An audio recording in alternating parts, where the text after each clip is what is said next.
Autism के ऊपर है। इसके साथ साथ मैं रिहेबिलिटेशन साइकोलॉजी को लेके भी मेरा थोड़ा एक्सपीरियंस है। एंड आज का सेशन हम लोग करने वाले हैं सेल्फ केयर के ऊपर, मतलब जो कि केयर गिवर्स है, जो किसी दूसरे का देखभाल कर रहे हैं, वो अपना देखभाल कैसे कर रहे हैं कि फिर अपने ड्यूटीज के सामने, अपने रिस्पॉन्सिबिलिटीज के सामने आहिस्ता आहिस्ता अपना केयर भूल चुके हैं। तो इनको याद दिलाना कि अपना केयर भी बहुत जरूरी होता है। अगर आप अपना ध्यान नहीं रख रहे हो तो फिर आप दूसरे का ध्यान कैसे रख पाओगे? ज्यादा दिन तो वो चलेगा नहीं। आजकल एक टर्म बहुत आया है, सस्टेनेबल। सस्टेनेबल का मतलब क्या होता है? ऐसा कोई सिस्टम जो अपने बेसिस पे चल सके, अपने आप ही चलता रहे और बहुत दिनों तक चलता रहे। अगर किसी दूसरे के आप हाँ सॉरी, आप किसी दूसरे के मोहताज हो जाएंगे कि मैं उसके ऊपर डिपेंडेंट हूँ, वो मेरा टेक केयर करे, तो वो ज्यादा दिन तो नहीं हो सकता है ना। तो सबको ये सीखना चाहिए कि खुद के लिए टाइम कैसे निकाले, खुद के केयर के लिए जो जरूरी है वो चीज कैसे करें। तो before we start our session, कुछ आप लोगों से भी मैं थोड़ा पूछना चाहूंगी। अगर आप मुझे थोड़ा आइडिया दे सके कि आप अम, किसके केयर गिवर है, मतलब किन के लिए आप कर रहे हैं। हाय। अच्छा अच्छा, एक सेकंड एक सेकंड पहले हाय करो उधर उधर उधर हाय। हाय बोलो। तो चुप। अच्छा अब ये हेडफोन लगा। ओ आरो सुनना तो उन्हें भी है। अच्छा अब एक सेकंड चल रुको। हाय बोलो हाय बोलो। हाय। अब बाय करो, अब जाओ हम आते हैं। आप लोग अगर हमें थोड़ा बता सकते कि आप किन के लिए केयर गिवर है, उनका एज क्या है, उनका जेंडर क्या है, कौन से डिसेबिलिटी को आप संभाल रहे हैं, तो हमारे लिए थोड़ा आसानी होगा कि हम आपके लिए और ऐसे वर्कशॉप और आपकी नीड को समझ के कर सके। तो हो सके तो थोड़ा थोड़ा इंट्रोडक्शन। आशा जी आप म्यूट पे हो। हेलो। हाँ जी। हाँ मेरा बेटा आप देख रहे कि इसका नाम आरुष है। ओके। यो कितने साल का है? ये 5 years old है मैम। ओके। एंड ये डाउन सिंड्रोम ASD था। अभी अच्छा। तो शायद ASD कम, वो जो ASD है शायद कंप्लीट हो चुके हैं, फिल हो चुका है।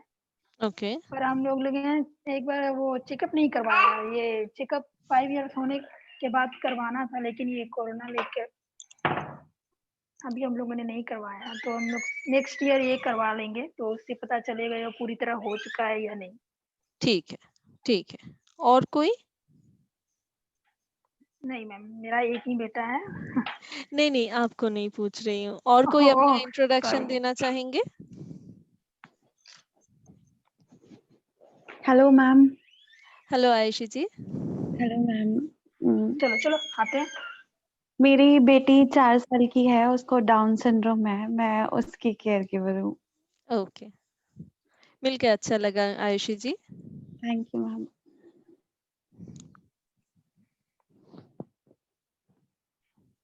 नेहा जी आप टाइप करके चैट में बता सकती हैं।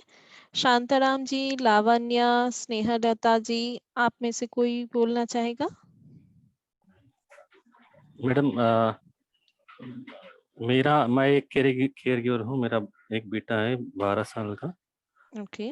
Okay and is Shashank and उसको ऑलमोस्ट 8 साल पहले उनको ASD का डायग्नोस हुआ था। ओके। एंड पिछले 8 सालों में हमने उसको तरह तरह के वो थेरेपी, स्पीच, OT, बिहेवियरल सब कुछ दिया है।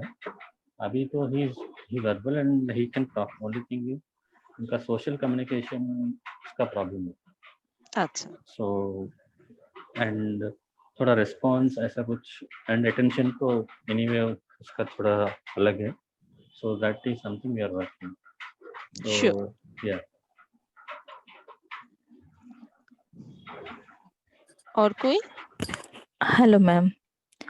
नमस्ते स्नेहलता जी। नमस्ते मैं Snehlata, mother of 5.4 girl ASD girl child. Diagnosis है ASD with ADHD।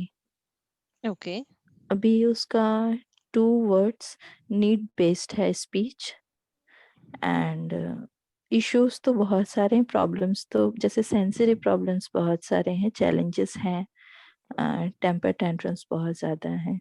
So okay I belong from Patna Bihar. Okay Lavanya ji और Neha ji. Hello. Hello. Hello ma'am, मैं नेहा, मेरा बेटा है 4 साल का, ये अयांश, डाउन सिंड्रोम है इसे। ओके और मैं एमपी से बिलोंग करती हूँ, बैतूल से। और इसके साथ भी मैम मुझे डाउन सिंड्रोम के साथ साथ कोई बोलता है कि ADHD है, कोई बोलता है नहीं है, थोड़ा सा हाइपर एक्टिव है ये। तो बिहेवियरल चेंजेस, बिहेवियरल इश्यूज इसके साथ थोड़े से आ रहे हैं, फेस कर रहे हैं मुझे। Okay sure.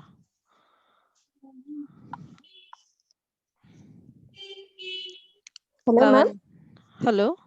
Yeah, ma'am. This is Lavanya. Hello Lavanya ji. My son is 6 years old.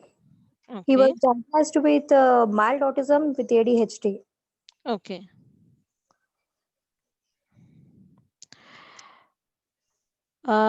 Ambika, should we wait further or should we start? Ambika, you are on mute.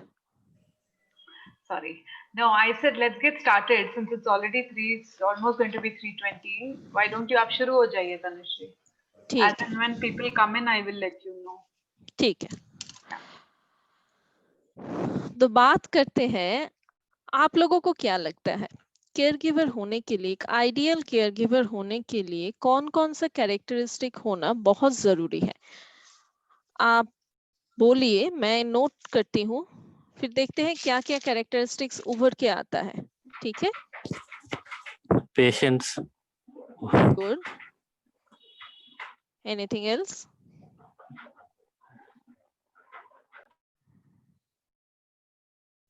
और क्या होना चाहिए एक आइडियल केयर गिवर होने के लिए? किसी के पास क्या क्या गुण? जिसकी आप केयर कर रहे हो उसकी नीड को अंडरस्टैंड करना। Okay very good. और कुछ? आमला, केशव, अंबिका, आप लोग भी पिच इन कर सकते हो। Oh, okay. All right. I think अपने बच्चे को समझना, that is also important. खुद के केयर गिविंग के लिए भी वो इम्पोर्टेंट है, ताकि आप जरूरत से ज्यादा लोड ना ले खुद पे। So understanding my own limit, मेरा कर्म क्षमता, मेरे लेने की क्षमता कितना है, कहाँ तक मैं खुद कर सकती हूँ, राइट?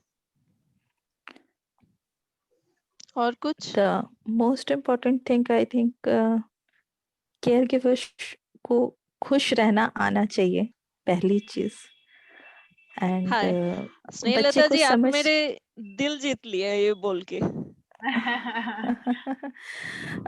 मैं नहीं रह पाती मैम, लेकिन ये सबसे मोस्ट इम्पॉर्टेंट पार्ट है। खुद खुश रहेंगे तभी शायद बच्चे को खुश रख पाएंगे, और तभी शायद लर्निंग बेटर हो पाएगी। एंड बच्चे को समझ पाना और खुद की लिमिट्स को समझ पाना भी बहुत इम्पोर्टेंट है। पेशेंस हम पेरेंट्स के साथ बहुत जरूरी है होना। जरूर। और कुछ? मैं थोड़ा बोलूं अभी? नो मैम, ओके दैट्स मेरे ख्याल से एक चीज और होना चाहिए, नॉन जजमेंटल एटीट्यूड। कोई भी हो, कैसा भी हो, अगर दिमाग में हम लोग हमेशा वो कंपैरिजन चालू रखे ना, ये ऐसा क्यों नहीं है, मेरे बेटे में वो चीज ऐसा क्यों नहीं है, सिर्फ नॉर्मल लोगों से, सो कॉल्ड रेगुलर लोगों से कंपैरिजन नहीं बोल रही हूँ। इवन आप अगर कोई थेरेपिस्ट के पास स्पेशल स्कूल में जा रहे हो, किसी सेंटर में जा रहे हो, वहां पे भी दूसरे बच्चे से जो तुलना करना, वो कहीं पे हमारा प्रोग्रेस को रोक देता है। एक केयर गिवर का एटीट्यूड अगर प्रॉब्लम फोकस्ड हो ना, हाय मेरे साथ ऐसा क्यों हो रहा है, मैं ही क्यों, तो आप प्रॉब्लम से जूझोगे कैसे? सोल्यूशन फोकस्ड अगर आपका माइंड सेट हो ना कि ये प्रॉब्लम है, सोल्यूशन क्या निकाले, क्या कर सकते हैं, कहाँ तक कर सकते हैं, और कौन सा चीज मेरे करने के बाहर है, मैं नहीं कर सकती हूँ इसके पार कुछ भी। ये अगर हम लोग समझना स्टार्ट कर देना, माइंड को शिफ्ट करना, एंड ये कॉन्शियसली पॉसिबल है, यही चीज हमको सीखनी है कि कैसे करना है। प्रॉब्लम से फोकस हटा के सोल्यूशन पे लेके आना है हमारे माइंडसेट को। सेंस ऑफ ह्यूमर बहुत जरूरी होता है किसी भी चीज को, जब वो अपने ऊपर हावी होने लगता है ना एक पॉइंट में, जैसे दिमाग के अंदर एक राक्षस बैठा है और बोले जा रहा है कि सब कुछ गलत है, आप जो कर रहे हो गलत हो, आप गलत हो, आप क्यों हो, उसको हावी नहीं होने देना है, हंस के उड़ाना है, नहीं ऐसा नहीं है, इट्स ओके। हाँ, जो दूसरों को मिला मुझे नहीं मिला, लेकिन जो मुझे मिला वो भी कुछ कम नहीं है ना? शायद आपका बेटा दूसरों से थोड़ा अलग है, आपकी बेटी दूसरों से थोड़ा अलग है, लेकिन उसके साथ उसमें क्या कुछ भी खूबी नहीं है, वो आपको कुछ सिखा नहीं रही है जिंदगी में, आपके पास नहीं रह रहे, आपके दुख नहीं समझ रहे, आपके कुछ नहीं कर रहे हैं। जो मेरे पास है उसको समझना, उसको अप्रिशिएट करना, ये बहुत जरूरी होता है। एक केयर गिवर को हमेशा थोड़ा फ्लेक्सिबल होना चाहिए। मैं जब आपसे आज बात करूंगी, मैं बहुत सारी बात करूंगी स्ट्रक्चर के बारे में, हर चीज रूटीन में कैसे होना है, हर चीज कैसे टाइम के पाबंद होना है, सब कुछ। लेकिन उसके साथ साथ बहुत जरूरी है फ्लेक्सिबल होना, क्योंकि हर चीज हमारे प्लान के अनुसार नहीं जाएंगे। जिंदगी ऐसा ही है, जो चीज आप प्लान करोगे 80% ऑफ द टाइम वो चीज आपके प्लान के अगेंस्ट में ही काम करेगा। तो प्लान ए का भी एक प्लान बी होना चाहिए, प्लान बी से प्लान सी में शिफ्ट करने की जो कैपेबिलिटी है वो खुद ही तैयार करना होगा। ये सारे चीज जब मैं बोल रही हूँ, आहिस्ता आहिस्ता सोचिए कितने सारे स्किल्स बोल रही हूँ, कितने सारे एबिलिटीज बोल रही हूँ। एम्पैथी होना, जो आप बोले ना, दूसरे का नीड को समझना। दूसरे का नीड को हम कब समझेंगे? सिर्फ प्यार से समझेंगे? प्यार से नहीं होगा, एम्पैथी चाहिए, मतलब खुद को दूसरे की जगह में बिठा के सोचना। हम सिर्फ अपने तरफ से सोचते हैं क्योंकि हम वैसे ही बने हुए हैं, लेकिन ये चीज हमें प्रैक्टिस करके सीखना होता है कि अच्छा अगर वो मैं इसके जगह पे होती तो मुझ पे क्या बीतती, शायद मैं इसी की तरह करती। ये चीज जब आ जाए समझ में ना, तब हम लोग उनके हिसाब से प्लान कर सकते हैं। बहुत से जगह पे हम लोगों ने हम देखते हैं कि मैं पेरेंट्स को ब्लेम करने की even when they are committed, जब वो पूरा डेडिकेटेड होते हैं बच्चों पे, तो अपना पूरा जान, पूरा ताकत लगा देते हैं बच्चों को कुछ सिखाने में। कभी कभी क्या हो जाता है, ये चीज बच्चे के लिए हेल्दी नहीं होता है। जैसे हम ऑटिज्म के बच्चे के साथ मेरा एक खुद का एक्सपीरियंस है। माँ लेके आई है, बच्चा नॉन वर्बल है, बात नहीं कर सकता है, 7 साल का बच्चा है, उसको कभी कोई इंटरवेंशन नहीं मिला है, सेंसरी बहुत सारे इश्यूज है, वो उसका इंटेलिजेंस अभी समझने में भी नहीं आ रहा है। समझ में क्यों नहीं आ रहा है? क्योंकि वो सेंसरी इश्यूज इतने सारे हैं, बिहेवियरल इश्यूज इतने सारे हैं, तो उसको उसमें इंटरवेंशन चाहिए। लेकिन माँ को क्या चाहिए? She is very focused and वो बहुत डेडिकेटेड है। जो बोला जाए, ऐसा माँ मिलना हमारे केस में बहुत रेयर होता है कि जो एक एक चीज थेरेपिस्ट को पूछ पूछ के सीख सीख के कर रही है एंड हर चीज करती है, लेकिन उनका फोकस सिर्फ ये है लड़का कब अल्फाबेट सीखेगा। गोल सेटिंग में फर्क हो रहा है, गोल कहाँ पे सेट होना चाहिए और कहाँ पे जाके सेट हो रहा है।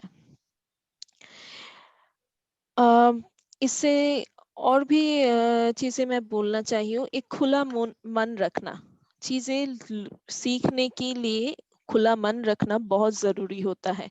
अगर अपना एक सेट माइंड में रहे तो थेरेपिस्ट आए दिन चेंज होते रहे, हर साल नए नए चीज आ रहे हैं, हम सीखे कैसे अगर हम एक ही जगह पे अटक गए तो ये सारी चीजें होना जरूरी होता है। अब मैं तो एक प्रोफेशनल बोल के आपको बोल रही हूँ ये चीज जरूरी है, वो चीज जरूरी है, ये कीजिए वो कीजिए, सब कीजिए।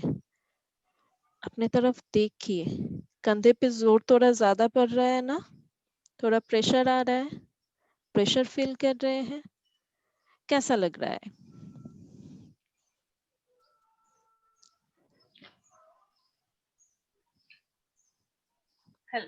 हेलो या सो मैं यही बोलना चाहूंगी कि ये हम एक डिस्कशन के तौर पे रखते हैं, ये इसीलिए तनुश्री ने बताया था कि कोई प्रेजेंटेशन नहीं होगा। अगर हम छोटी ग्रुप है हमारी, अगर हम आपस में बात कर सकें तो और अच्छा रहेगा हम सबके लिए भी। देखिए लेक्चर मोड में स्कूल में सिखाते हैं, है ना, मैं आई बोल के चली गई, शायद आपको कुछ कुछ डॉक्यूमेंट्स देके गई, आप साइड में रखो, पढ़ो ना पढ़ो वो अलग चीज है। लेकिन मैं जब वर्कशॉप लेती हूँ तो मैं हमेशा कोशिश करती हूँ कि मैं बातचीत कर सकूं, थोड़ा आपको समझ सकूं, थोड़ा आप मुझे समझ सके, साथ में कुछ सीखे, है ना। तो बात करते हैं। जब यस मैम। आपको मेरा क्वेश्चन मैं फिर से रिपीट करती हूँ, जब आपसे इतना सारा एक्सपेक्टेशन है, मैं अभी तक बोल रही थी कि क्या क्या केयर कैरेक्टरिस्टिक्स होना चाहिए एक आइडियल केयर गिवर में, ठीक है। अब जब मैं एक पूरा लिस्ट बना दिया, there are so many things in that, फिर उसको जब आपको देना है तब आपको क्या लग रहा है, कैसा लग रहा है?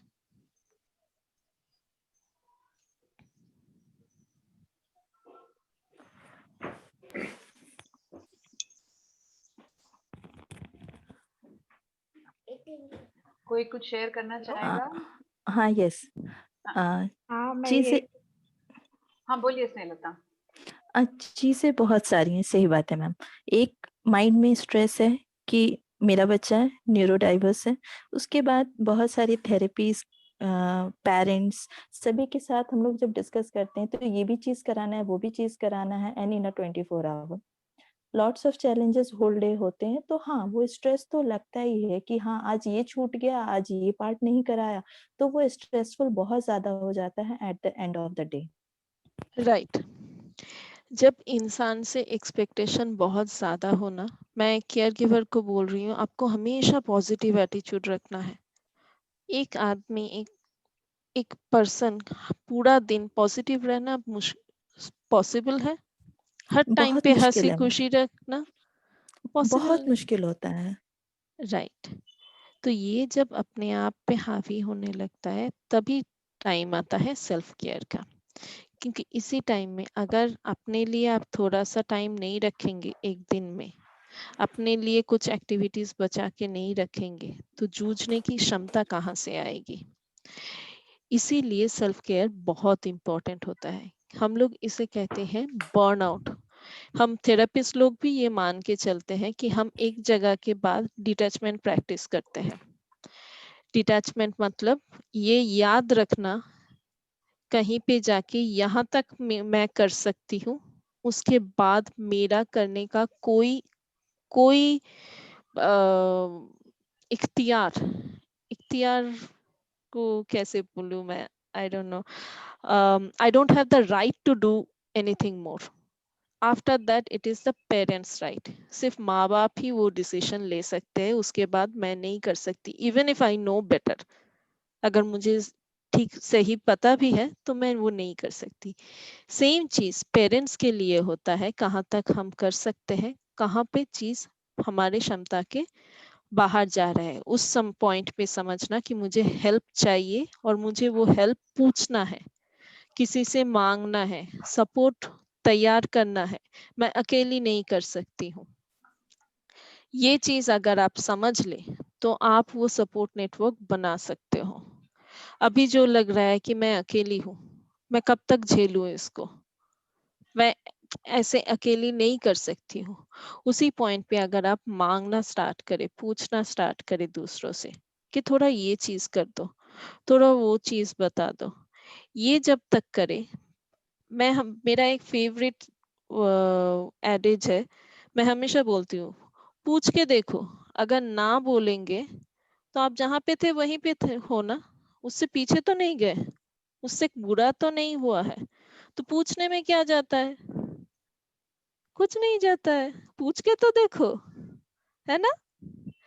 तो आज हम लोग बात करेंगे स्ट्रेटेजीज ऑफ सेल्फ केयर, कैसे खुद का देखभाल करना है, ये पहले समझना है। बहुत सारे केयर गिवर्स को ऐसा लगता है जब मैं किसी दूसरे का केयर गिविंग कर रही हूँ तब अपना केयर लेना जरूरी नहीं है, सिर्फ मैं दूसरे का ही सोचूं। अगर आप सिर्फ दूसरे का ही सोचेंगे तो आप ज्यादा दिन दूसरे का ख्याल नहीं रख पाएंगे, क्योंकि एक इंसान के लिए ये करना मुश्किल है। फिजिकली, मेंटली एक इंसान सिर्फ दिए जा रहा है और कुछ उसको मिल नहीं रहा है, ये सिस्टम सस्टेनेबल नहीं है, ये सिस्टम ज्यादा दिन नहीं चल सकता है। फिर क्या होता है? गुस्सा होता है, फ्रस्ट्रेशन बहुत ज्यादा, फ्रस्ट्रेशन होता है, डिप्रेशन होता है, रोना आता है, टूट जाते हो। जो बच्चे का केयर गिविंग कर रहे हो उसी पे गुस्सा आता है। संसार में दूसरे लोगों के साथ खटपट खिटपिट चालू हो जाता है, हस्बैंड के साथ रिलेशन कम होते जाता है। क्यों?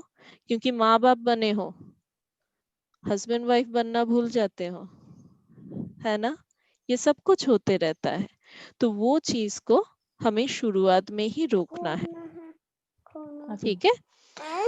तो पहला चीज, अगर आप किसी भी डिसेबिलिटी में किसी का भी केयर गिविंग कर रहे हो, सिर्फ बच्चों का नहीं बोल रही हूँ मैं, ये किसी ट्रॉमा पेशेंट हो सकता है, एक्सीडेंट में जो रिकुपरेट कर रहे हैं, किसी डिमेंशिया का पेशेंट हो सकता है, कभी भी बच्चों से लेके बूढ़े तक किसी का भी आप केयर गिविंग कर रहे हो, उस पॉइंट पे पहला चीज जो आपके पास होना चाहिए, मैं इसे बोलती हूँ जैसे माँ दुर्गा, जब दुर्गा अवतार तैयार हो रहे थे तब देवताओं ने क्या किया, एक एक हाथ में एक एक वेपन दिया ना, उसी तरह ये आपके वेपन्स है। तो आपका पहला वेपन क्या होना चाहिए?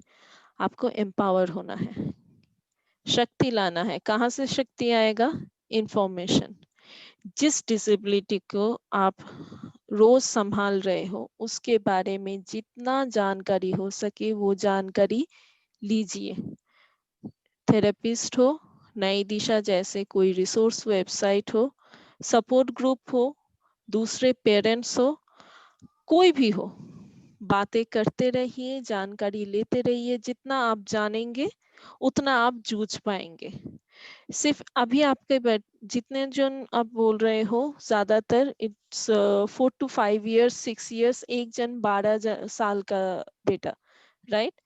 लेकिन आपके बच्चे बड़े हो रहे हैं, इन्हीं का 15 साल का उम्र होगा, 20 साल, 30 साल, 35 साल, नीड्स चेंज होते जाएंगे। तो आपको भी उस नीड्स के, बदलते नीड्स के साथ खुद को चेंज करना है। आपका केयर गिविंग का स्टाइल भी पलट जाएगा। जैसे जैसे आपके बच्चे बड़े होते जाएंगे, थेरेपीज भी चेंज होते जाएंगे, क्योंकि साइंस हमेशा मूव कर रहा है, एडवांस हो रहा है, तो उसमें इंफॉर्मेशन आना चाहिए। ये रहा आपका पहला। दूसरा चीज क्या? Time management. रूटीन आपका फ्रेंड है। हर चीज में आप ऐसे नहीं कर सकते कि अब चलो कर लेंगे, नहीं। दिन में ये पता होना जरूरी है। क्यों? क्योंकि मैं स्टार्ट करने वाली हूँ, दिन का शुरुआत आपका अपना होना चाहिए। 15 मिनट पहले उठ जाइए। अगर आप 6 बजे उठते हो नॉर्मली, तो 5:45 को उठ जाइए। वो 15 मिनट जो है वो आपका है, ये आपका पूरा दिन का फ्यूल देगा। आप में से यहाँ थप्पड़ मूवी किसने देखा है? देखा है किसी ने? यस। हाँ, थप्पड़ का पहला सीन याद है किसी को? तापसी पन्नू चाय बना रही है, चाय बना रही है, वो पत्ते तोड़ के, राइट। कुछ ऐसे था। वेरी मेटिकुलसली पत्ते तोड़ के अपने लिए प्यार से जो वाला फ्लेवर उनको पसंद है वही वाला फ्लेवर का एक चाय का प्याला बना के छत पे जाके सनराइज देख रहे हैं और आराम से, शांति से वो एक चाय का प्याला पी रही है, लेकिन वो एक चाय का प्याला उनको सारा दिन अपना सब कुछ संभालने को शक्ति दे रहा है। उनके दिन में एक्साइटमेंट तो ज्यादा नहीं है, she is caring for the house hold, सिर्फ घर का देखभाल कर रही है। एक लिखी पढ़ी लड़की, यंग लड़की पूरा दिन अपने मदर इन लॉ के साथ एक घर में अकेली सिर्फ यही कर रही है। बहुत बोरिंग सा साउंड करता है नहीं? तो उसको झेलने की शक्ति कहाँ से आएगा? वो जो 15 मिनट वो अपने ऊपर स्पेंड कर रही है ना, ये सबसे जरूरी चीज होता है। तो टाइम मैनेजमेंट में पहला आएगा दिन की शुरुआत में अपने लिए कुछ टाइम। सिर्फ चाय पीने को नहीं बोल रही हूँ, आप कॉफी पी लो, थोड़ा गाना सुन लो, थोड़ा बाहर घास में वॉक कर लो, कुछ भी कर लो जो आपको पसंद आए, ऐसा कुछ भी करो, लेकिन वो 15 मिनट अपने लिए बचा के रखो। उसके बाद आता है रूटीन। अगर आपको पता है दिन में कब क्या करना है, अगर आप घड़ी के साथ कर सकते हो अच्छा, अगर घड़ी के साथ नहीं भी कर सकते, एटलीस्ट एक शेड्यूल होना चाहिए कि पहले ये अटेंड करूं, उसके बाद दूसरा ये अटेंड करूं, उसके बाद दूसरा ये जितना आप कर पाएंगे, जितना प्रैक्टिस कर पाएंगे, उतना आपके लिए चीजें आसान हो जाएगा। क्यों? दिमाग पे प्रेशर नहीं पड़ेगा, आपको सोचना नहीं है, आप ऑटोमेटिक किए जा रहे हो, तो दिमाग का जो रिसोर्स है वो बच रहा है, सेव हो रहा है। जहाँ पे जरूरत होगा वहीं पे यूज करेंगे, जहाँ पे नहीं है नहीं करेंगे। तो पूरे हफ्ते का, मैं तो बोलती हूँ मील प्रेप इसको बोलते हैं, कि पूरे हफ्ते कब क्या दिन क्या कुकिंग करना है वो भी लिख के रखो जितना हो सके। बाजार जाना है, एक दिन जाना है, वो भी ग्रोसरी लिस्ट बना के रखो। अगर रेगुलर का बना के रखो तो एक आध दिन जो इधर उधर होएगा ना, वो भी आप संभाल लोगे, कर पाओगे। क्योंकि आपके हफ्ते का 5-6 दिन अगर प्लान है तो एक दिन ऑफ प्लान भी चलेगा, रादर वो तो जरूरी है, क्योंकि एक दिन तो इंसान खुला भी जीना चाहिए, है ना? तो पहला चीज है रूटीन, उसी के साथ आता है फ्लेक्सिबिलिटी। अगर रूटीन काम नहीं कर रहा है, आज आपका बेटा कोऑपरेट नहीं कर रहा है, आज स्कूल जाते वक्त प्रॉब्लम हो रहा है, या फिर बहुत दिनों से अभी पैंडेमिक में घर में बंद है तो he is non cooperative, routine उड़ा के फेंक दो। वो एक दिन अपने बच्चे के हिसाब से चलो, जो वो करना चाहे वही करो। एक दिन, ऐसा नहीं है कि हर दिन करने को बोल रही हूँ, लेकिन एक दिन बाहर जाके पार्क में बैठ जाओ, पेड़ के पत्तों पे सनलाइट कैसे हिल रहा है वो देखो, पंछियों के आवाज सुनो, घर में म्यूजिक ऑन करके बच्चों के साथ डांस करो। वो एक दिन रूटीन के बाहर छोड़ दो, दूसरे दिन देखो आपके बच्चे डबल कोऑपरेट करेंगे, उस दिन कोई प्रॉब्लम नहीं होगा। तीसरा चीज, अपने लिए एक समय चुनिए। ये सिर्फ आपके लिए नहीं बोल रही हूँ, आपके फैमिली के हर एक मेंबर्स के लिए।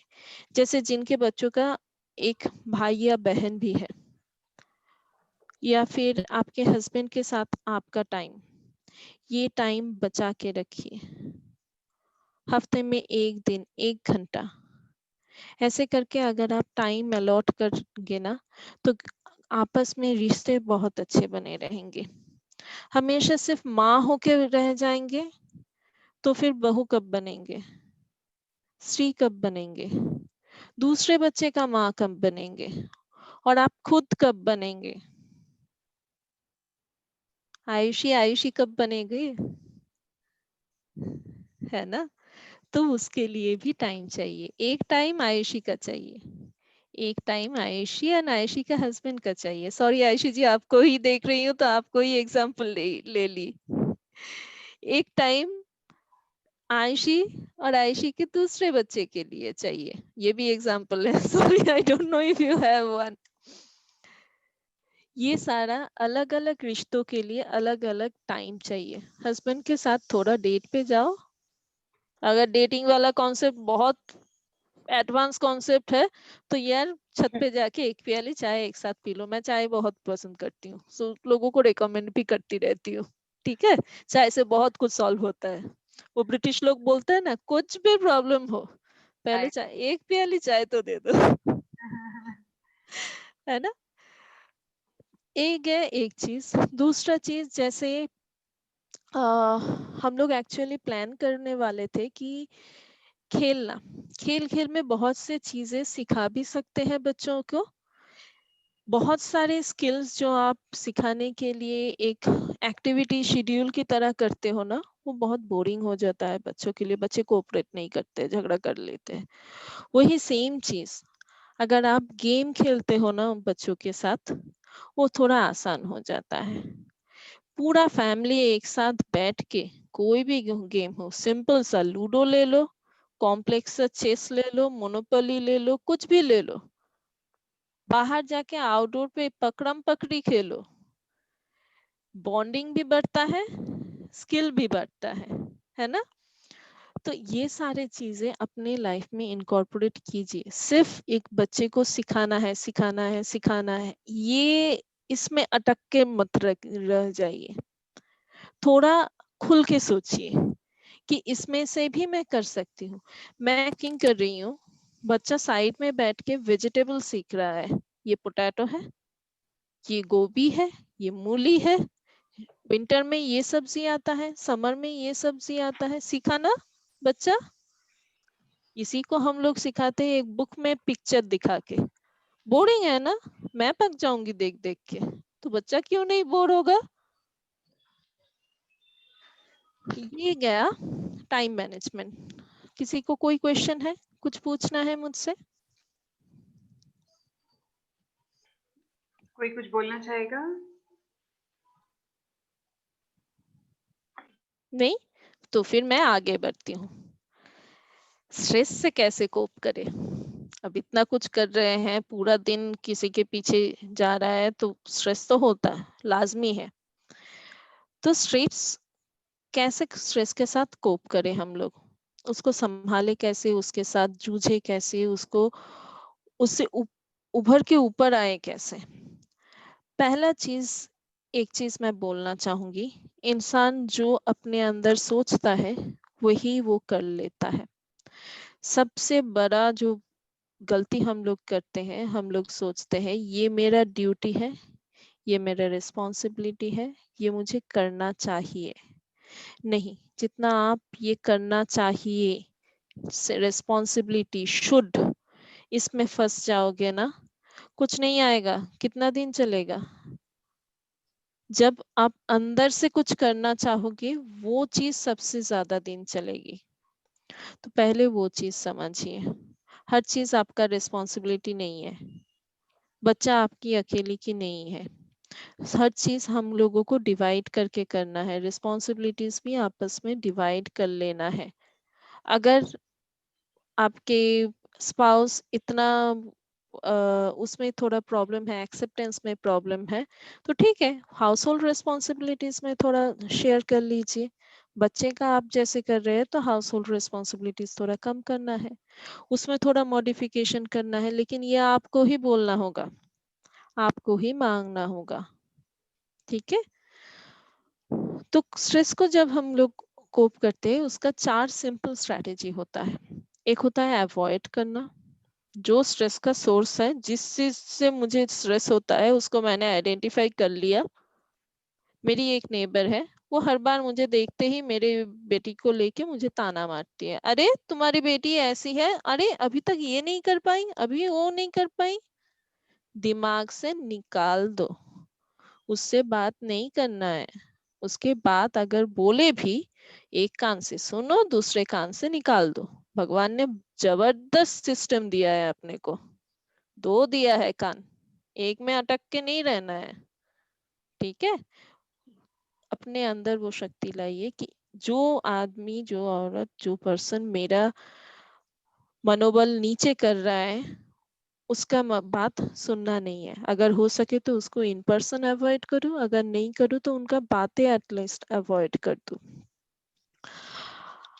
अवॉइड में और क्या क्या कर सकते हैं आप?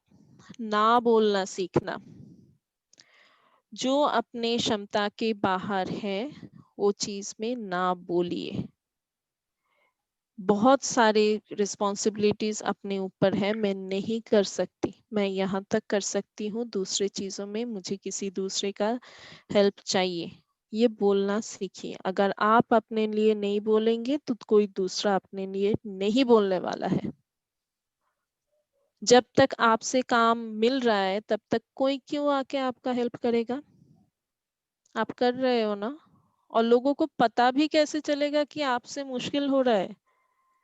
कोई मन नहीं पड़ सकता है, वो नहीं होता है।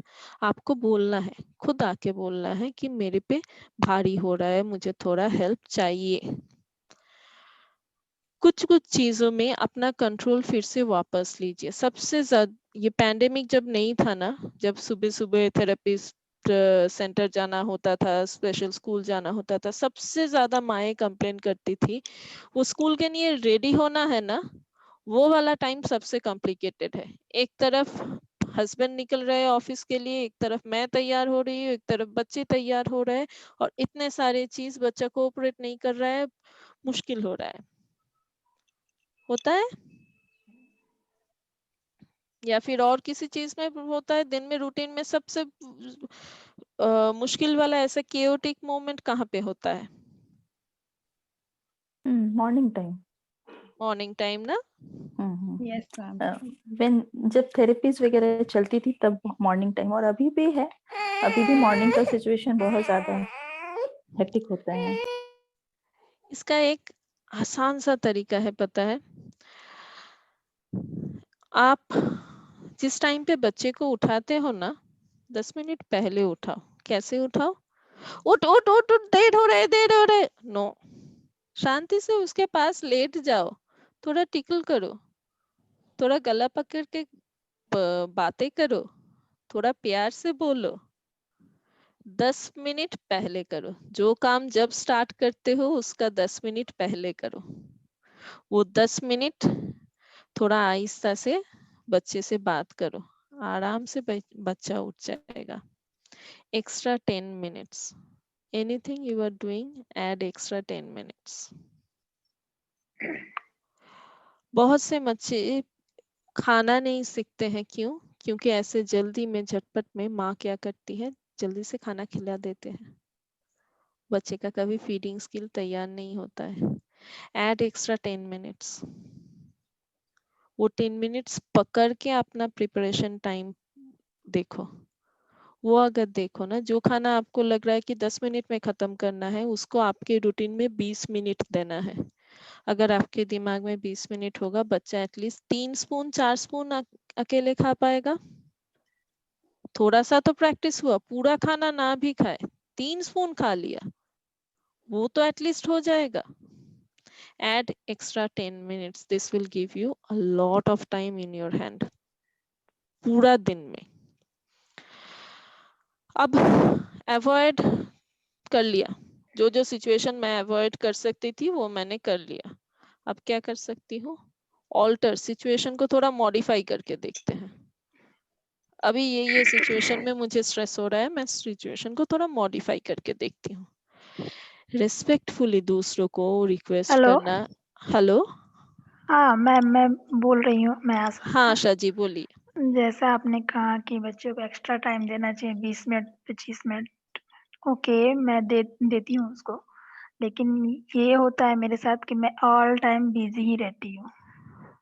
अच्छा, हर चीज में देने को नहीं बोल रही हूँ, ऐसा नहीं है कि पूरा खाना आप उसके ऊपर छोड़ दो।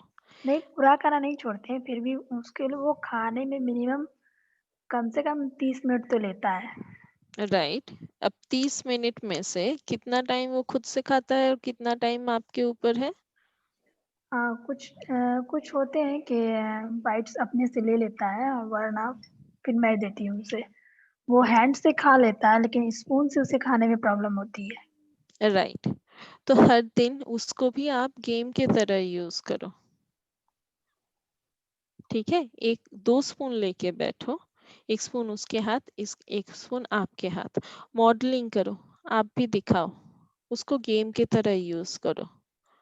आप ऑलरेडी आधा घंटा दे रहे हो, मतलब आप चीजें सही कर रहे हो, लेकिन आपका प्रॉब्लम हो रहा है आप हमेशा बिजी रह रहे हो। आप थोड़ा मैं आपका स्टांस बदलूं, थोड़ा मैं आपका चश्मा बदलती हूँ। आप पूरा दिन आपके बच्चे के साथ हो, है ना? कितनों को भी बोलने को मिलता है, मेरा बच्चा अभी 12 साल का है, मुझे सारा दिन में टाइम ही नहीं देता है, मैं उसके पीछे पीछे घूमती हूँ। भैया मेरे साथ थोड़ा बात तो कर ले। नो मम्मा आप बोरिंग हो, क्या बात करोगे, वही पढ़ाई का बात पूछोगे, नहीं करना है। कुछ ना कुछ सिखाने को मेरा बच्चे का सबसे उसके लिए इम्पोर्टेंट है, मम्मा कुछ सिखाने की कोशिश मत करो। उसको ADHD है, तो हमेशा वो बहुत रूटीन स्ट्रक्चर में रहती है, तो इसीलिए वो एक बन गया है अभी, है ना? तो मैं तरस जाती हूँ उसके साथ के लिए। आशा जी आपके बच्चे आपके पास है, पूरा दिन आप ही के साथ है, थोड़ा टाइम आप दिन में निकालिए जहाँ पे आप किसी दूसरे से एडल्ट से बात करेंगे, किसी दूसरे के साथ मिलेंगे, गपशप करेंगे, तो देखेंगे ये इतना बुरा नहीं लग रहा है। आहिस्ता आहिस्ता वो हैबिचुएट हो जाएगा। आपको शायद दूसरे का साथ का कमी हो रहा है। यस मैम, क्योंकि यहाँ तो एक्चुअली यहाँ लैंग्वेज प्रॉब्लम मुझे बहुत ज्यादा है। ओके, तो लेकिन वही, हमारे पास फोन है। हाँ वही होता है कि फिर मैं फोन से ही बात करती हूँ। राइट, तो जो कर पाते हैं उसको अप्रिशिएट करो कि एटलीस्ट वो तो है आपके पास। ये जो सपोर्ट ग्रुप्स हैं नई दिशा के, ऐसे बहुत सारे और भी सपोर्ट ग्रुप्स होंगे शायद। दोस्त ढूंढिए जहाँ पे एक और किसी के साथ बात कर सके। सिर्फ प्रॉब्लम शेयर करना नहीं बोल रही हूँ, थोड़ा हंसी शेयर करने को बोल रही हूँ। बैठ के किसी सेलिब्रिटी को लेके चर्चा करने को बोल रही हूँ। थोड़ा टाइम पास कीजिए, देखिए ऐसा ऐसा मन हल्का होने लगेगा। अगर खुद के लिए दिन में टाइम नहीं रखेंगे ना, तब ये सारे चीज हावी होने लगेगा कि मैं पूरा दिन यही कर रही हूँ, सिर्फ खाना खिला रही हूँ, उसको नहला रही हूँ, उसको पढ़ाई करा रही हूँ, सिर्फ यही कर रही हूँ, रिस्पॉन्सिबिलिटीज में अटक रहे हैं। ठीक है, तो उसको थोड़ा टाइम जब अपने लिए बचा के रखेंगे, तब देखेंगे इतना नहीं हो रहा है। हस्बैंड जब ऑफिस से आए उसको बोलिए कि आप आधा घंटा रेस्ट ले लो, उसके बाद आधा घंटा 45 मिनट्स बच्चे आपके, वो वो मेरा आते हैं तो ऑफ टाइम। वो उनका टाइम है, उनको वॉक कराना है, वो इवनिंग मॉर्निंग वो उसको वॉक कराते हैं। राइट, वो टाइम आप अपने ऊपर स्पेंड करो, वो टाइम पे हाउस होल्ड का काम मत करो। थोड़ा शुरू शुरू में दिक्कत होगा, रूटीन थोड़ा हिल जाएगा, फिर से नया रूटीन बनाइए। ठीक है, ओके। और क्या कर सकते हैं ऑल्टरेशन में? ओपन कंस्ट्रक्टिव कम्युनिकेशन, मतलब खुल के बात कीजिए। सबसे पहले बात तो अपने स्पाउस के साथ कीजिए, आपके हस्बैंड हो, आपके वाइफ हो, उनके साथ कीजिए। ये हमारा सिचुएशन है, ये हमारा दिन है, ऐसे ऐसे हम करते हैं, कितना आप कर सकते हो, कितना मैं कर सकती हूँ। कभी भी चीजें ब्लेम की तरफ ना जाए, कभी भी चीजें ब्लेम की तरफ ना जाए। अगर दूसरा भी ब्लेम की तरफ जा रहे हैं तो उनसे बातें कीजिए कि ब्लेमिंग से क्या होगा। ठीक है, आप जो बोल रहे हो मैं मान लेती हूँ, लेकिन उससे सिचुएशन चेंज होगा क्या? सिचुएशन तो चेंज नहीं होगा। हम ये प्रॉब्लम है, क्या कर सकते हैं हम? तुम और मैं शादीशुदा है, शादी का एक बंधन है, तो हम लोग जो भी करेंगे साथ साथ करेंगे, वो एक साथ कितना हो सके। अब किसी केस में अगर इसके बाद भी डिनायल आ जाए, इसके बाद भी ना हो, तो उसके लिए थेरेपिस्ट का हेल्प लीजिए। दूसरे तरीके से करते हैं, मैं ये जनरल सेशन में उसके बारे में बात नहीं करना चाहूंगी अभी, क्योंकि वो एक अलग से उसके लिए टाइम लगेगा थोड़ा। ठीक है, लेकिन मुद्दे की बात ये है कि हम लोग विदाउट ब्लेमिंग किसी से, अपने जो भी फैमिली मेंबर्स हैं उनसे बात करना, क्या कर सकते हैं, कैसे रिस्पॉन्सिबिलिटी शेयर कर सकते हैं, ये सब करना। पहले से सबको आगाह रखना कि आपका लिमिट क्या है, कहाँ तक आप कर सकते हो, उसके बाद का रिस्पॉन्सिबिलिटी एक्सेप्ट मत कीजिए, ओवर कमिटमेंट मत कीजिए। ओवर कमिट करेंगे तो फिर बाद में संभाल नहीं पाएगा, फिर आएगा वही same cycle, frustration, anger, depression. उसमें पढ़ना ही नहीं है। लोग थोड़ा मुंहफट बोलेंगे, लोग थोड़ा नाक ऊंची बोलेंगे, चलेगा, वो चलेगा, लेकिन अपने आप से जाके वही गुस्से में, वही दुख में, उसी फ्रस्ट्रेशन में पिघलना नहीं है। तो अपना सेल्फ केयर खुद कीजिए। पहले से बोल के रखिए, यहाँ तक मैं कर सकती हूँ, उसके बाद मैं नहीं कर सकती हूँ। मैं अपने बच्चे का स्पेशल नीड संभाल रही हूँ, मतलब मुझे घर के कामों में थोड़ा आसानी होना चाहिए। हर चीज मैं नहीं कर सकती हूँ। अगर अफोर्ड कर सकती हूँ तो फिर एक हेल्पर चाहिए। अब पैंडेमिक में मेड नहीं आ रहा है तो फिर थोड़ा इंस्ट्रूमेंट्स चाहिए। ऐसा आस्ता आहिस्ता आहिस्ता अपना चीजें, अपना नीड्स खुद बोलना, कम्युनिकेट करना जरूरी है। चलो, ऑल्टरेशन तो हो गया।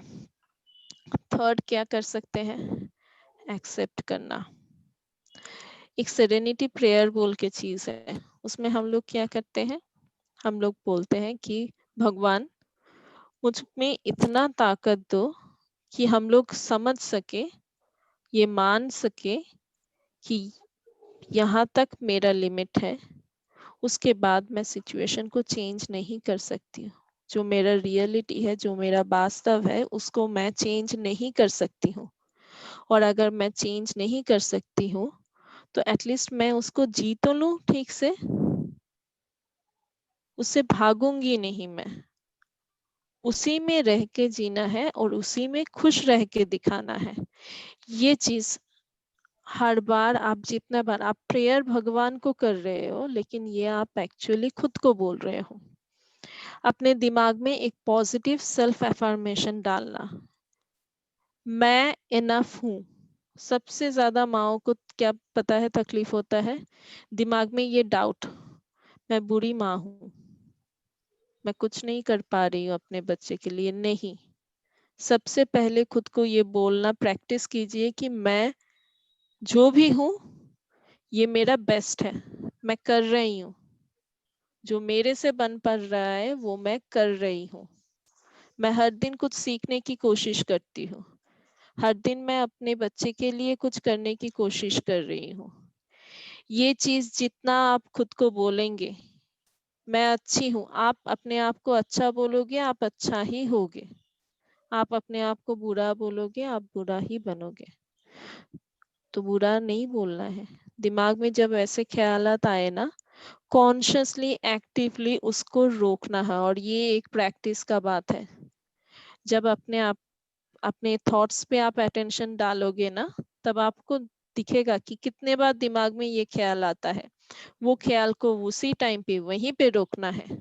जितने बार दिमाग पे आए, अरे मैं ऐसी क्यों हूँ, अरे इट्स ओके, होता है, तो मैं ऐसी हूँ, मेरी दोस्त ऐसी है और मैं ऐसी हूँ, तो प्रॉब्लम क्या है? दोनों का तरीका डिफरेंट है। काम नहीं हो रहा है क्या? काम तो हो रहा है, मैं कर रही हूँ, प्रॉब्लम क्या है? हर दिन खुद को बोलना, सुबह उठ के पहला चीज बोलना, मैं इनफ हूँ। ये बोलना सबसे जरूरी है। सेकेंड चीज, गुस्सा थूक दो। कितने लोगों पे गुस्सा होके बैठी रहोगी? कितने बार आपका दिल टूटेगा? कितने बार कोई दूसरा आके आपको हर्ट करके चला जाएगा? निकाल दो, दिल पे मत लो। हर बार जब कोई आपको डिसअपॉइंट करे, अगर आप उसके बारे में कुछ कर सकते हो, जैसे उनसे बात करना, खुली मन से बात करना, उनको समझाना, इससे अगर वो चेंज होता है तो होता है, नहीं तो छोड़ो। वो चीज दिल में पकड़ के मत रखो। नासूर आपके दिल में बनेगा, उनके दिल पे नहीं। गुस्सा हमको दर्द पहुंचाता है, दूसरे आदमियों का कुछ नहीं होता है। सो वो चीज छोड़ो।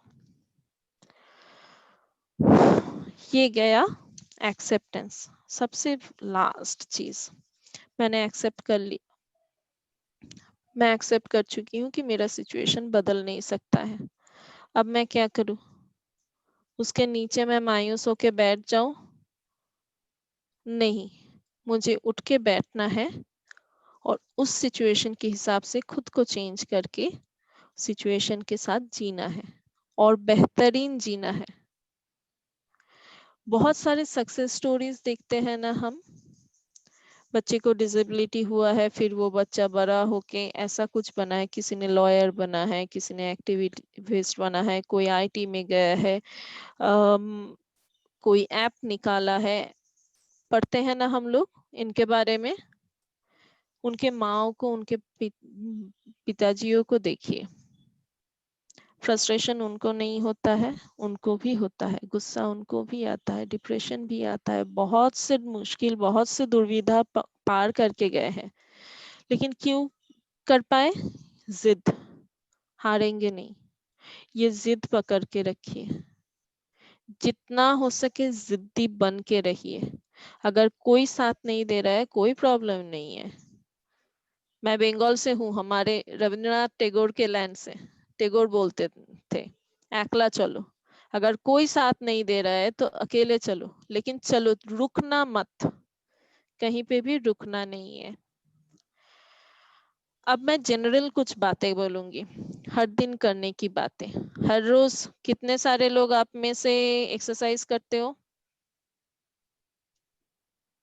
सच्ची सच्ची बताओ। करते थे पर अब नहीं कर रहे। क्यों नहीं कर रहे हो? भाई frustration, depression, motivation, lack of motivation. Shantaram ji ने हाथ उठाया है, आप कुछ बोलना चाहेंगे? नहीं मैडम, इतना कहना चाहता हूँ कि I am doing the exercise, वही बोलना चाहता हूँ। Very good. एवरी डे और एट लीस्ट कौन? That will relieve me from some stress, वही। राइट। अब स्नेहलता जी एक चीज देखिए, आपने क्या बोला? फ्रस्ट्रेशन, और शांताराम जी ने क्या बोला? फ्रस्ट्रेशन रिलीज हो रहा है। Yes ma'am. है ना? एक्सरसाइज आपको बहुत ज्यादा कुछ नहीं करना है, सिंपल सूर्य नमस्कार कर सकते हैं। एक बार कीजिए एक दिन, दूसरे दिन 2 बार, तीसरे दिन 3 बार, 5 बार डेली कीजिए, है ना? मुश्किल से 15 मिनट लगता है, और खुद को ये बोलना होता है, ये मैं अपने लिए कर रही हूँ, है ना? ये जरूरी है। और किस लिए जरूरी है? एक्सरसाइज से हमारे ब्रेन में कुछ न्यूरो ट्रांसमीटर्स निकलते हैं, जितना आप एक्सरसाइज करते हो उतना वो न्यूरो ट्रांसमीटर्स निकलते हैं, उसको हम लोग बोलते हैं हैप्पी केमिकल्स। वो केमिकल ऑटोमेटिकली आपके बॉडी में हैप्पीनेस पैदा करता है। ये जो मोटिवेशन बोलते हो ना, आप कोई भी मुझे बोल दो, आप मुझे फ्रस्ट्रेशन बोलो, मोटिवेशन बोलो, हर चीज हमारे बॉडी में ये केमिस्ट्री है, एक एक नर्वस सिस्टम है और उसके अंदर एक एक न्यूरोट्रांसमीटर है। आपका जो हार्मोन है ना, ये आपके ये सारी चीजें बैलेंस करते रहते हैं। तो ये चीज सिर्फ बोलने से नहीं आएगा, करने से आएगा। आप एक्सरसाइज करोगे, आपके हैप्पी हार्मोन्स निकलेंगे, आपके हैप्पी केमिकल्स आएंगे सिस्टम में। तो अगर आप फ्रस्ट्रेशन में बैठ के जकड़ गए, नहीं आएगा, पिल खा के भी नहीं आएगा। रोज बाहर जाओ, धूप में खड़े रहो, सनलाइट को अपने बॉडी में फील करो, थोड़ा वॉक करो, थोड़ा सूर्य नमस्कार करो। अभी मैं रिलैक्सेशन टेक्निक के बारे में बात करूंगी। सबसे पहले मैं सबसे ज्यादा बोलूंगी प्राणायाम के बारे में। हम लोग इंडियंस हैं, हमारे पुराने एंशियंट सिस्टम है ये, और ये सबसे हम लोग बाहर वेस्टर्नर से अभी सीख रहे हैं रिलैक्सेशन कैसे करते हैं। सिंपल प्राणायाम कीजिए। एक्सरसाइज नहीं करेंगे तो नहीं होगा, जितना भी जिंदगी हावी हो जाए एक्सरसाइज करना है। कुछ नहीं तो वॉक कीजिए, 2 पैरों के ऊपर चलिए, फोन पे म्यूजिक डालिए और चलिए। खाना प्रॉपर होना चाहिए। कितने माए हैं यहाँ पे जो अपना खाना सबसे आखिर में खाते हैं? सबका खाना हो जाने के बाद जो बचता है वो खाते हैं? लगभग सभी माएँ ऐसी होंगी ना। नहीं, हेलो। हेलो। हाँ, हम लोग तो यहाँ 3 ही है, तो हम लोग तो खाना वही सही से लेते हैं। Very good. खाने में प्रोटीन, वेजिटेबल्स, फ्रूट्स, हम महिलाएं हैं, ये तीनों हमारे लिए बहुत जरूरी है। कैल्शियम आफ्टर 40 बहुत जरूरी है। खाना ठीक नहीं होगा, जो डिप्रेशन ऑलरेडी मन में बैठ रहा है वो और बढ़ेगा। शांताराम जी, आपके लिए भी प्रोसीड्यूर तो सेम ही है। कार्बोहाइड्रेट थोड़ा कम भी चलेगा, लेकिन फैट चाहिए। घी खाइए रोज। प्रोटीन, वेजिटेबल, फ्रूट्स हर किसी के ऊपर चाहिए। लीफी वेजिटेबल्स चाहिए। ठीक है। खाने को समझिए। कुछ दिन पहले नई दिशा ने एक वर्कशॉप किया था, आई थिंक एफबी लाइव या ऐसा कुछ हुआ था, खाने को लेके, खाना और हर खाने का पौष्टिकता लेके। वैसे समझ के अपना खाना रोज होना चाहिए। ठीक है। और किस चीज से मन में खुशी आ सकती है? क्रिएशन, कुछ क्रिएट कीजिए जो भी आपको अच्छा लगे। वो खाना बनाना भी हो सकता है, वो सिलाई भी हो सकता है, किसी चीज का डिजाइन भी हो सकता है। आपको स्कल्पचर बनाना आता है तो वो बनाइए, लेकिन कुछ ना कुछ बनाते रहिए। अगर बनाने का जो खुशी होता है ना, वो वो बहुत दूर तक जाता है आपके साथ। ठीक है। किसी दूसरे के लिए कुछ करना, आप अपने लिए, अपने फैमिली के लिए, अपने बच्चे के लिए हर रोज करते हैं, कभी किसी दूसरे के लिए कीजिए। किसी दूसरे माँ का सपोर्ट बन के देखिए। थेरेपी, जैसे मैं थेरेपिस्ट हूँ, मैं बोलती हूँ थेरेपी के पीछे मेरा खुद का सेल्फिश रीजन है। Therapy is healing. जब मैं किसी दूसरे का कुछ लिए कुछ करती हूँ ना, मुझे खुशी मिलती है। वो भगवान का इंस्टेंट गिफ्ट होता है। तूने कुछ अच्छा किया है, चल खुश हो जा, है ना। किसी दूसरे के लिए जब करेंगे तो जो खुशी मिलेगी ना, वो बहुत साथ देगी आपकी। और लास्ट चीज जो मैंने लास्ट में रखी है वो है रिलैक्सेशन टेक्निक। ये ऐसी चीज है, ये आपको हर दिन प्रैक्टिस करना है। शुरुआत 5 मिनट 2 मिनट से कीजिए, फिर आहिस्ता आहिस्ता अपना लाइफस्टाइल ऐसा होना चाहिए कि पूरा दिन में आहिस्ता आहिस्ता आप कर रहे हो। सबसे इजी चीज है ब्रीदिंग टेक्निक। मैं हमेशा स्टार्ट करती हूँ बेली ब्रीदिंग से। एक हाथ अपने बेली के ऊपर रखिए, सांस पूरा लीजिए, बेली फुलाना, कितना फुला वो महसूस कीजिए अपने हाथ से। फिर आहिस्ता आहिस्ता छोड़ दीजिए जब तक पूरा सिंक करके अंदर ना चला जाए। ये आप अपने बच्चे को भी सिखा सकते हैं। जिनके बच्चे को भी बिहेवियर प्रॉब्लम्स हो, टेम्पर टेंट्रम्स हो, आप उन्हें भी सिखा सकते हो। सिंपल सा बेली ब्रीदिंग, बेली को उठाना है, फिर नीचे गुब्बारे की तरह फुलाना है, फिर उसका पूरा निचोड़ देना है। जब आप ये करोगे ना, तब आपको एक चीज दूसरा समझ में आएगा। हम लोग कभी भी पूरा सांस नहीं लेते हैं, we live on half breathing. ये जो हम लोग आधा आधा सांस लेते हैं ना, तो हमारे ब्रेन को पूरा ऑक्सीजन नहीं जाता है, पूरा ऑक्सीजन नहीं जाता है, इसीलिए हम लोग क्लियरली थिंक नहीं कर पाते हैं। जितना आप प्राणायाम प्रैक्टिस करेंगे, ये सबसे सिंपल वाला प्राणायाम है। पूरा सांस लो, पूरा सांस छोड़ो। जब इसमें थोड़ा माहिर हो जाओ, तब पूरा सांस लो, फिर उसको होल्ड करके रखो। 1 2 3 4 5, पूरा छोड़ो, लंग्स का कैपेसिटी बढ़ेगा। ठीक है। ये जब आप करना स्टार्ट करोगे, आहिस्ता आहिस्ता देखना, जब भी सिचुएशन स्ट्रेसफुल हो, फोकस घुमा के लेके आओ अपने ब्रीदिंग पे।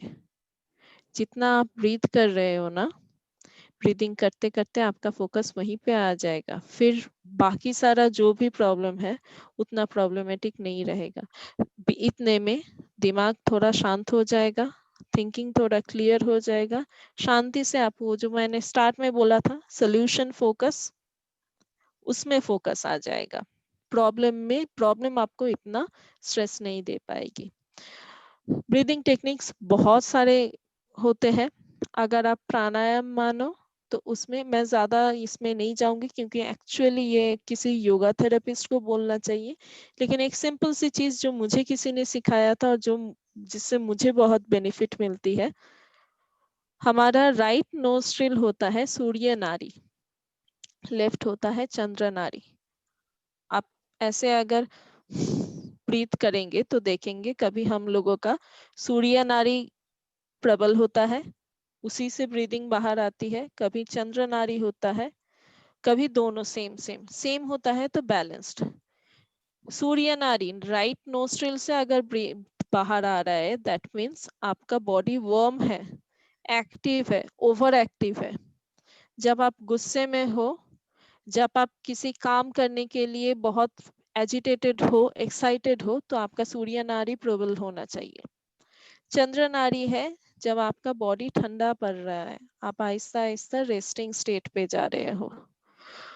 अगर आपको रिलैक्स होना है, रेस्टिंग स्टेट में जाना है, तो इस नाड़ी पे आपको आना है। इसीलिए प्राणायाम में सिखाते हैं नाड़ी शोधन, मतलब कैसे आप ये ब्रीदिंग को मैनिपुलेट करके जिस नाड़ी को आपको एक्टिवेट करना है उस नाड़ी में कैसे जाना है ना।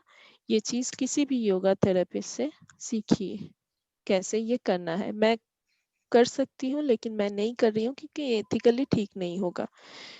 Only yoga therapist can teach you this. किसी से कुछ ना हो सके, प्राणायाम और सूर्य नमस्कार सीखिए। सारा कुछ आपका एक्सरसाइज का जितना भी चाहिए डिमांड, वो पूरा सिर्फ इसी से आ जाएगा। दूसरी चीज, जब आप बहुत स्ट्रेस्ड हो, बहुत फ्रस्ट्रेटेड हो, ग्राउंडिंग टेक्निक, इसमें हम क्या करते हैं, हमारे 5 सेंसेस होते हैं। एक हम लोग देखते हैं, सुनते हैं, सूंघते हैं, टेस्ट करते हैं, टच करते हैं, है ना। हम जो भी अपने आसपास के पृथ्वी को जानते हैं, ये सब कुछ ये सेंसेस के बदौलत ही है। अगर इसमें से एक भी सेंस नहीं होगा, सॉरी, तो फिर हम लोग अपने आसपास को जान नहीं पाएंगे, जानकारी थोड़ा कम होगा। जब हम लोग फ्रस्ट्रेटेड हो जाता है तो हमारे दिमाग में जो चिंता है वो प्रबल हो जाते हैं और हम लोग आहिस्ता आहिस्ता दुनिया से कट ऑफ हो जाते हैं। इसे बोलते हैं we started living inside our head। सो एक डिफरेंट रियलिटी होता है, वो एक्चुअल रियलिटी नहीं होता है। तो एक्चुअल रियलिटी में कैसे वापस आना है, ये सेंसेस को यूज करके। कैसे यूज करेंगे, जैसे ही लगे कि मैं कोई भी नेगेटिव इमोशन में जा रही हूँ, साथ साथ ग्राउंडिंग स्टार्ट करना है। फर्स्ट आप टच, पैर का नीचे जो जमीन है उसका टेक्सचर कैसा है, उसका टेम्परेचर कैसा है, हार्ड है, सॉफ्ट है, गर्म है, ठंडा है, कैसा है, मार्बल के ऊपर है, घास के ऊपर है, कैसा है टेक्सचर, उसको फील करने की कोशिश कीजिए। अपने आप को ऐसे हाथ से सवारिए, कैसा है आपका हाथ का टेम्परेचर, कैसा है, आप कैसे पकड़े हो, बहुत जकड़ के पकड़े हो, आहिस्ता हल्के से पकड़े हो, जितना फील करने की कोशिश कीजिए।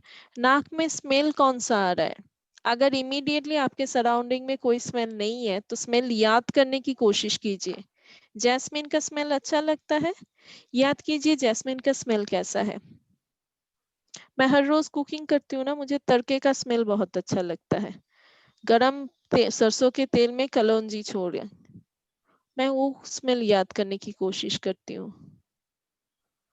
मिट्टी, ड्राई मिट्टी के ऊपर जब पानी डलता है ना, वो जो पहला सौंधी सौंधी सी खुशबू होती है, याद करने की कोशिश कीजिए। साथ साथ देखिए अपने आसपास, अच्छा मेरे आसपास क्या क्या है, कौन कौन लोग हैं। आप इवन कलर या शेप के मुताबिक भी जा सकते हैं। रेड कलर का क्या क्या चीज है, स्पॉट करने की कोशिश कीजिए। आप आहिस्ता आहिस्ता रियलिटी में वापस आएंगे। कान में क्या क्या आवाज आ रहे हैं इस मोमेंट पे? मुझे मेरे कान पे कहीं पे किसी ने ड्रिल चला रखा है, वो आवाज आ रहा है। मेरे खुद के साउंड आ रहा है। बच्चे बाहर खेल रहे हैं, वो आ रहा है। मैं आहिस्ता आहिस्ता रियलिटी में वापस आ रही हूँ। मैं आपके साथ भी हूँ। ये रियलिटी मेरा जो आसपास चल रहा है वो भी मैं संभाल रही हूँ।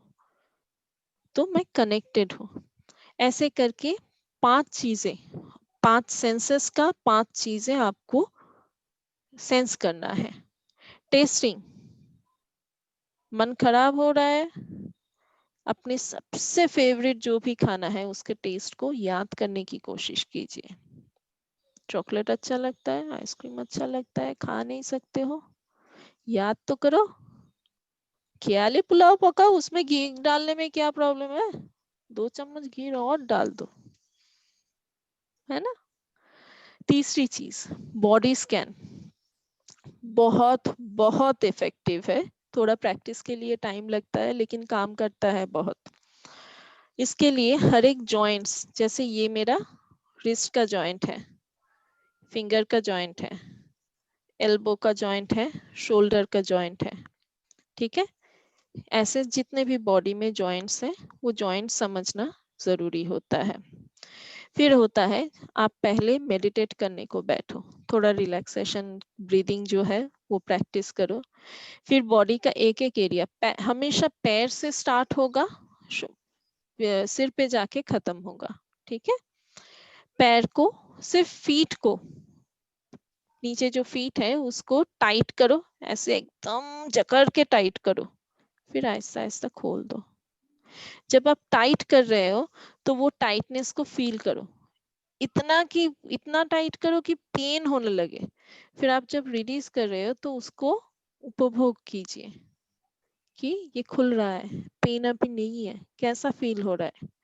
एक एक मसल ग्रुप को लेके नीचे से लेके ऊपर जाना है, बाहर से लेके अंदर आना है, ठीक है। थोड़ा क्लियर है कि थोड़ा ज्यादा, थोड़ा और एक्सप्लेन करूं? समझ में आ रहा है? ये थोड़ा डिफिकल्ट होगा शायद। और एक्सप्लेन कर दीजिए एक बार। मैं सिर्फ अपना हाथ दिखा रही हूँ, ठीक है। अब यही चीज आपको डिफरेंट डिफरेंट जगह में करनी है। शुरुआत हमेशा पैर से करना और आहिस्ता आहिस्ता ऊपर की तरफ आना, ठीक है। अभी सिर्फ इससे दिखा रही हूँ मैं ये हाथ को मुट्ठी बना रही हूँ और इसको टाइट कर रही हूँ, ठीक है। देखिए मेरे वेन्स देखिए टाइट हो गए हैं। जितना हो सके मैं अंदर टाइट कर रही हूँ, आहिस्ता आहिस्ता खोल रही हूँ। जब मैं खोल रही हूँ ना, मुझे फील हो रहा है कि और पेन नहीं है, और नहीं है। हाथ पूरा खोल दिया मैंने। अब फिर से इसको बंद किया, टाइट किया, आहिस्ता आहिस्ता खोल दिया। एक एक मसल ग्रुप को लेके ऐसे जब प्रैक्टिस करते जाएंगे ना, बॉडी में आपका, बाहर का रियलिटी से मैं आपको बॉडी में लेके आ रही हूँ। जैसे जैसे आप बॉडी में कंसंट्रेट कर रहे हैं, आपके दिमाग के जो भी कॉर्टेक्सेस है वो अपने हिसाब से टाइम मिल रहा है उनको कैसे सिचुएशन को हैंडल करे वो करना। आपका सबकॉन्शियस, अचेतन, वो काम पे लग गया है। हमेशा प्रीफ्रंटल कॉर्टेक्स को नहीं लगाना है काम पे। इंसान होने का वही फायदा है कि हमारे ब्रेन का बहुत सारे हिस्सा है और उनमें से आधे से ज्यादा हिस्सा जो हमारे कॉन्शियस में काम नहीं करते हैं। जितना आप बॉडी पे ध्यान लगाओगे उतना वो सारे को टाइम मिलेगा काम करने को, ठीक है। तो उसको आहिस्ता आहिस्ता, ऐसे JPMR बोलते हैं इसको, प्रोग्रेसिव मसल रिलैक्सेशन। आप गूगल करके भी देख सकते हो, आपको डेमो वीडियोस भी मिल जाएगा इसका। तो ये प्रैक्टिस कीजिए। लास्ट थिंग, ये मेरा फेवरेट है, गाइडेड इमेजरी। आंख बंद करके कहीं पे बैठिए, रिलैक्स्ड होके बैठिए और सोचना स्टार्ट कीजिए। आजकल बहुत सारे साउंड के ऐप मिलते हैं, तो मैं एक एक्चुअली करवाती भी हूँ मेरे पेशेंट्स को साउंड के हिसाब से। जैसे पहले ट्रेन का साउंड सुनाई तो this I tell them to think कि रेल से आप कहीं जा रहे हो, ट्रैवल पे जा रहे हो। अभी पैंडेमिक के बाद ये सबसे फेवरेट चीज है कि कहीं ट्रैवल पे जाए। रेल से आप कहीं पे गए, एक जंगल पे गए, जंगल में साउंड मिलता है पंछियों का, हवा चल रहा है पेड़ के बीच में से, नदी बह रहा है उसका साउंड मिलता है। तो साउंड के साथ साथ अगर करेंगे, यूट्यूब में भी मिलता है ये, एंड खुद को उस आंख बंद करके सोचना कि मैं वहीं पे खड़ी हूँ, एक नदी के बीचों बीच, पहाड़ी नदी है, ज्यादा डेप्थ नहीं है वाटर का, लेकिन ठंडा पानी है, पत्थर के ऊपर खड़ी हूँ मैं, पत्थर के ऊपर थोड़ा थोड़ा मॉस है, थोड़ा स्लिपरी है, मैं अलग पकड़ के खड़ी हूँ, मेरे पैरों के आसपास छोटे छोटे मछलियां खेल रहे हैं, ऊपर से सन आज एकदम क्लियर है, आकाश नीला है, पेड़ पौधे एकदम ग्रीन है, आसपास ठंडी हवा दे रही है, लेकिन इतना ठंडी नहीं कि मुझे एकदम मैं सहन ना कर पाऊँ, लेकिन ठंडी ऐसी है कि मुझे अच्छा लग रहा है, साथ में धूप का थोड़ा गर्मीहट भी लग रहा है। मैं आहिस्ता आहिस्ता I can see myself standing there, और ये थॉट मुझे रिलैक्स करता है। आपका फेवरेट जगह शायद किसी समुंदर के पास भी हो सकता है, शायद आपका माँ का गोदी भी हो सकता है, शायद दोस्तों के साथ कहीं पे बाहर जाके गपशप करना, चाट खाना भी हो सकता है। लेकिन करके देखिए, जो चीज रियलिटी में नहीं मिल सकता है वो ख्याल में तो एटलीस्ट करके देखिए, थोड़ा थोड़ा देखिए, आहिस्ता आहिस्ता रिलैक्स्ड होते रहेंगे। ठीक है, आज के लिए तो सिर्फ इतना ही। अभी अगर किसी को कोई क्वेश्चन है, कुछ पूछना है तो पूछिए। कोई कुछ बोलना चाहेगा? Last couple of minutes just discussion के पहले, अगर आप if we can all see you just थोड़े मिनट के लिए, तो कुछ बोलना चाहेंगे प्लीज? स्नेहलता, लावण्या, आशा, कुछ बोलना चाहेंगे? प्रेरणा, हाय, यू जॉइंड अस लेटर, सो आपसे इंट्रोडक्शन नहीं हो पाया। यस, आपको भी बात करनी है? हेलो मैम, आज के सेशन में जो मुझे चीज बहुत अच्छी लगी और मैं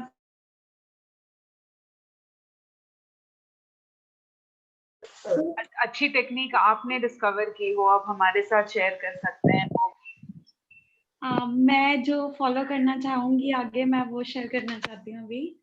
जो मुझे अच्छा लगा, सेइंग नो, क्योंकि अभी मैं ऐसा महसूस करती हूँ कि हाँ, फैमिली में सबको बहुत ज्यादा ये रहता है कि अच्छा कर ही लेगी, हाँ, घर भी मैनेज कर लेगी, आरोही को भी मैनेज कर लेगी, थेरेपी भी जाना मैनेज कर लेगी, तो वो प्रेशर में कई बार स्ट्रेस लेवल बहुत ज्यादा बढ़ जाता है।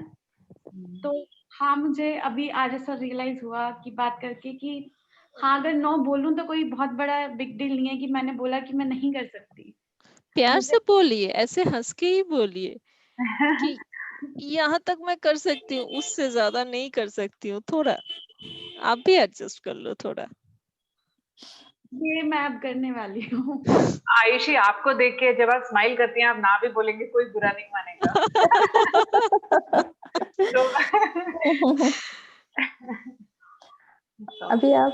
अभी मैम जो आप ट्रेन का बता रहे थे कि आप इमेजिन करो कि ट्रेन में जा रहे हो और फिर कहीं पानी, मैंने आंखें बंद करके सब कुछ इमेजिन किया, बहुत अच्छा लग रहा है। Thank you. थैंक यू, ये प्रैक्टिस कीजिए, ये एक्चुअली बहुत बहुत सुकून देता है। ये मेरा फेवरेट इमेजरी था जो मैंने आप लोगों के साथ शेयर किया, लेकिन आप अपना दुनिया बनाइए, जैसा दुनिया आपको पसंद हो। एक्चुअली मैं योगा प्राणायाम सारी चीजें मैंने सीखी है और मैं करती थी। जस्ट आफ्टर डायग्नोसिस ये चीजें ऐसा मैं खुद इतना हिल गई कि सब चीजें मुझसे छूट गई एक्चुअली, और वो मोटिवेशन नहीं मिल पाया कि अब मुझे शुरू करना है एट एनी कॉस्ट। आप बच्चों को लेके स्टार्ट कीजिए, शायद उतना परफेक्ट पोस्चर नहीं होगा, लेकिन साथ मैं साथ अपने खींच लेंगी। जैसे मैंने अपनी बड़ी बेटी को पूरा सिखा दिया है, वो 13 साल की है और वो करती है, उसी लेकिन के साथ आप घर भी चालू हो जाइए। घर में सभी को सिखा दिया, सब मॉर्निंग में करते और मैं ही नहीं कर पाती हूँ। सिखाया मैंने ही और मैं ही करना भूल गई हूँ। हम लड़कियों के साथ हमेशा यही होता है। लेकिन स्नेहलता जी नहीं, थोड़ा सा सेल्फिशनेस जरूरी होता है। वो एक्चुअली इसीलिए जरूरी होता है ताकि आप दूसरों के लिए कर पाओ। कर सके। ठीक है, पहले ऐसा होता अपना है कि ख्याल रखिए। ऐसा होता है कि सारी चीजें हम समझ रहे हैं कि ये चीजें करने से अच्छा होता है, सब कुछ पता होता है, लेकिन फिर भी नहीं कर पाता है इंसान। ये बहुत बड़ा मतलब लैक ऑफ जो भी बोले। आप स्टार्ट ब्रीदिंग से कीजिए, क्योंकि उसके लिए आपको अलग से टाइम तो नहीं लगता है ना। घर का काम करते करते ब्रीदिंग कीजिए, फिर ब्रीदिंग करते करते ना खुद ही देखेंगे एक दिन स्टार्ट हो गए, सूर्य नमस्कार कर लिया, फिर शायद थोड़ा सा और कर लिया। जोर पकड़ के रोज बाहर निकलिए, सुबह का धूप में निकलिए, फिर आहिस्ता आहिस्ता आप 1 महीने बाहर जाओगे ना, फिर खुद का ही एडिक्शन लग जाएगा कि एक बार दिन में बाहर नहीं गई तो नहीं कर पाएंगे। और खुद के चीजें पकड़ के रखिए, छूटना नहीं चाहिए। खुद का जो भी हॉबीज है छूटना नहीं चाहिए।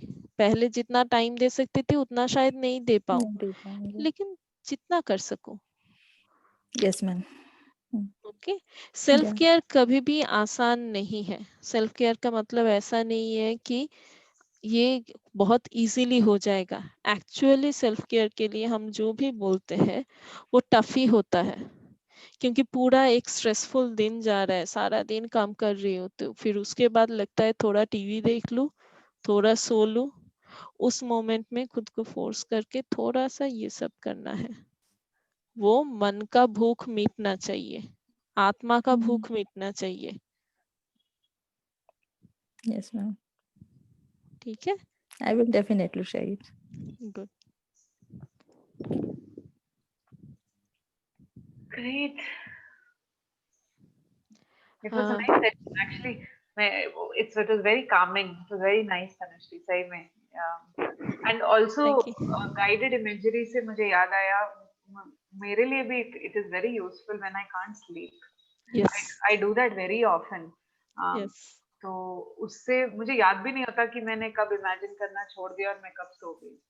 It's sort of just transition that way. So it's मैं साउंड यूज करती हूँ, म्यूजिक, इवन नॉट इवन जिसमें बात होता है वो नहीं, instrumental music, smells, perfume, powder, spices, जो भी पसंद हो आपको, स्मेल यूज कीजिए, बहुत कामिंग होता है वो। So anything seems like जो भी senses को involve करते हैं, right? It seems like it. Right. Use your senses. Right. आजकल बोलते हैं हमारे सेंसेस एक्चुअली 32 होता है, मैं 32 में जा ही नहीं रही हूँ। बेसिक 5 पे टिके रहिए। सुंदर चीज देखना है, सुनना है, सूंघना है, टेस्ट करना है, टच करना है। अगर रियलिटी में ना हो सके तो इमेजरी से करना है ना। आहिस्ता आहिस्ता रिलैक्स होते रहेंगे। Yeah. Great. Thank you so much, Tanushree. A lot of good insights. Thank you. Definitely, मुझे तो बहुत काम आया. I hope आप सब लोगों को भी it was useful. And of course, like Tanushree ने बताया, ये एक ongoing process है. You know, and मेरे साथ भी मैं अपना experience share कर रही हूँ. कभी-कभी मेरे साथ एक दिन मैं ये करती हूँ, काम करता है, दूसरा दिन नहीं करता है, but it's fine. It's okay. उतना उस पे भी मत प्रेशर डालिए कि क्यों नहीं काम हो रहा है. You know, why am I not feeling calm? You don't want an added pressure in your head.